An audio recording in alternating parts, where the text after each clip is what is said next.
Why are Beyonce's musical transitions so good? Jeez. Hello everybody, it's O'Neal Gerald, and I just finished watching Beyonce's performance at Coachella, and I can't tell you how much I enjoyed myself. I didn't just enjoy the HBCU theme, the drum line, the band, the orchestra, but I think the thing that was kind of in my mind that was going along as she was performing was just why Beyonce's musical transitions are so good. I think I've pinpointed a few of the things that you may not have noticed while you were watching this wonderful experience. So let's get into it. Beyonce has a plethora of songs that are in a plethora of different keys.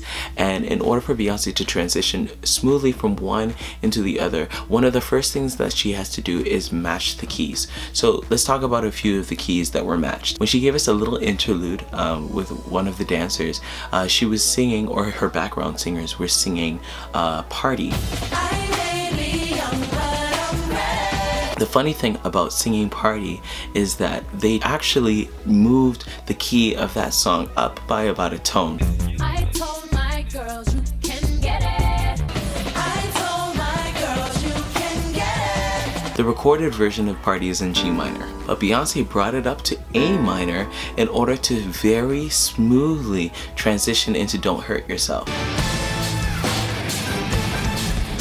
Even though she would be able to transpose herself and be able to sing in the right key at the drop of a nail, it wouldn't feel cohesive. It would feel like there was a little bit of a line. And Beyonce's goal was to eliminate the musical lines to make a cohesive, just exhilarating experience that felt like it never ended. Another great place where she key matched was in the beginning when she went from Crazy in Love to Freedom.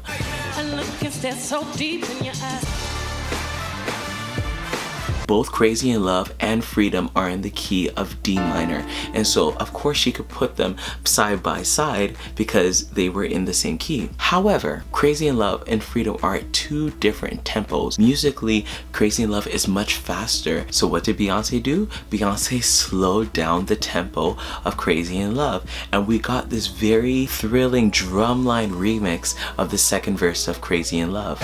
When I talk to my friends so quietly, who you think he is? Get what you did to me. Tennis shoes don't even need to buy a new dress. You ain't there, ain't nobody else to impress. Now, I need to talk about this because it was a very emotional moment for me.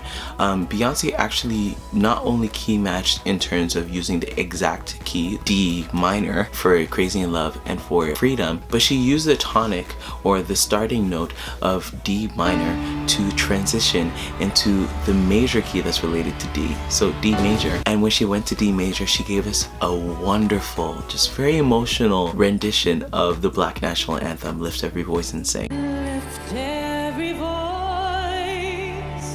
and sing. It's a song that's dear to me, and it's dear to a whole bunch of Black people, and oh, it felt so wonderful to watch that. So Beyonce was doing some key matching and key changes that were relative to one another. She also adjusted the tempo of songs to slow things down or speed things up in order to get the energy consistent. The goal of Beyonce's transitions are to eliminate the lines. So in doing key matching, she was eliminating the lines that would have been between keys. Of course, there was lots of planning, and I'm sure there was somebody on a computer whose sequence was going through the full 2 hours. Now, and this is something that I actually wanted to talk about for a long time, but she actually did it again tonight, so I was able to talk about it. It was actually something she did during the Formation tour, transitioning from Hold Up to Countdown. The two songs are completely different in tempo, but what Beyonce kind of did was she used something called metric modulation. So the tempo of Hold Up is actually very much related to the tempo of Countdown. The reason that they are related is because Hold Up is half the speed of Countdown. And not only that, but Hold Up had the snare section where there was a snare that was hitting at the double time of Hold Up, which was actually the speed of the snare hitting in Countdown. I always keep the top tier, 5-star, sexy loving in the car, like make that war, highly like the boulevard. So of course it made for a wonderful transition.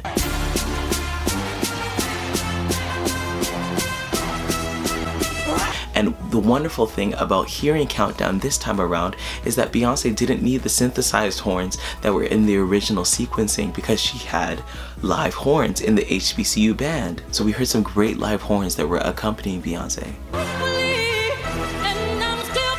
Now, this is something that's a little beside the point, but I think one thing that is worth noting about the horn section of her band is that they were supporting her songs in a very peculiar way, in that they were able to bring out parts of the songs that weren't necessarily noticed before. For example, during Formation, you would hear the 808 that was really going down, really under the song. You really wouldn't notice it. It was kind of coming up and down, but there were some tubas, there were some trombones that were really able to support the 808 of Formation. And so you were hearing the actual notes that the 808 was playing along in the sequence of Formation, or the track. I go hard, I go hard, take what's mine, take what's mine.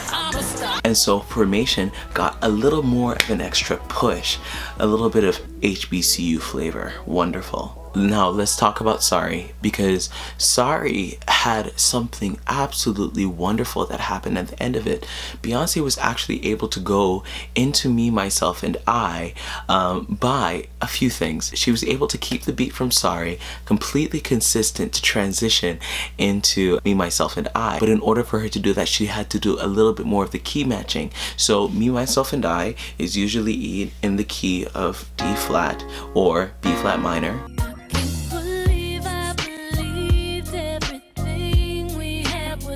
And so she raised it to the relative minor of D major, which is where Sorry was.